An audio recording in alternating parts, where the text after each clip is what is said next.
দিন শেষে তো আসলে আমরা যুদ্ধ কেউই চায় না। এখন যুদ্ধবিরতির যেহেতু আলাপ হচ্ছে, সেই আলাপটাকে তো একটু মজবুত করতে হবে। একটা বন্ধনে তো আবদ্ধ করতে হবে। দেশের মানুষকে তো বাঁচাতে হবে। ওই জায়গাটায় কি একটু নমনীয় হওয়ার সুযোগ আছে না? দেখুন, যুদ্ধ কখন হয়? রাজনীতির যেখানে শেষ, যুদ্ধের সেখানে শুরু। মধ্যপ্রাচ্যে রাজনীতিকে, শুভবোধকে, কোনো বিশ্ব ব্যবস্থাকে কাজ করতে দেওয়া হয়নি। দেখুন, গাজায় যেভাবে একটা গণহত্যা হলো, সেটাই হচ্ছে এখন লেবাননে। এবং ইরান তো আসলে যুদ্ধ করেনি, ইরানে আগ্রাসন চালানো হয়েছে।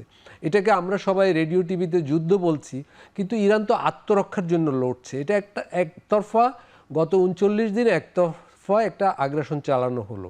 ফলে এই আগ্রাসন বন্ধে একটা স্থায়ী সমাধান যে ইরান চাইছে, সেটা খুবই ন্যায্য।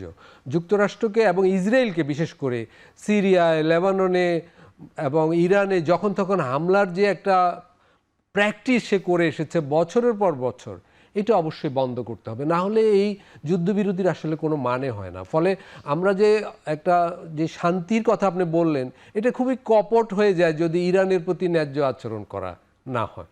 এবং সারা বিশ্ব তো আগ্রাসন থামাতে পারেনি। ফলে বিশ্বজুড়ে যে যদি শান্তির চাওয়া, সেটাও আসলে খুব একটা ন্যায্য নয়, নৈতিকভাবে শক্তিশালী নয়। কারণ এই যে গাজায় যে গণহত্যা হলো, বিশ্বের কেউ কিন্তু সেটা থামাতে পারেনি। ফলে এই যে শান্তির এখনকার আকুতি, এটা আসলে ইসরায়েলের পক্ষেই যায়।